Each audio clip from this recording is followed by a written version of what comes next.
Hello all, this video is for teachers of English as an additional language. I know that I will sometimes see the question, why bother getting a certificate or a master's in TESOL, in teaching English to students of other languages? Why not just get the experience? Plenty of companies will hire you. Well, the truth is that there are things you will learn in a certificate or master's program that you will not learn outside of these programs, not without your own extensive research. One of these things is the difference between second language learning, so to speak, and second language acquisition. Now, acquisition, in terms of language learning, this is really the phrase we use, second language acquisition. Of course, colloquially, we will say, learn a language, learn English, but acquisition is really the more common phrase and a better framework to think of for our students acquiring a language, gaining these language skills.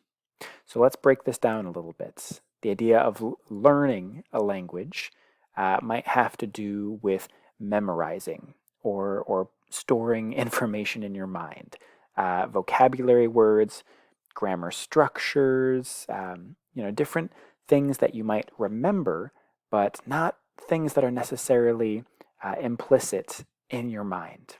Think of this as, if you want to compare it to sports, it's learning the rules of a sport, like volleyball. You learn the rules of volleyball.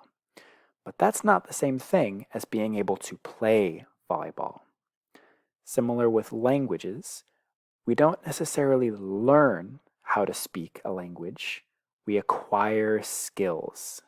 When it comes to acquiring language skills, we are using all sorts of different abilities to speak, to listen, to read, to write, to use these things in context.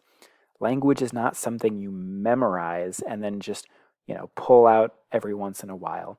It's something that needs to be practiced and developed like a real skill, or really a series of skills. That's why we say second language acquisition, and we tend to shy away from this idea of second language learning. Now, here's where the rubber meets the road. How does this actually help you in your teaching?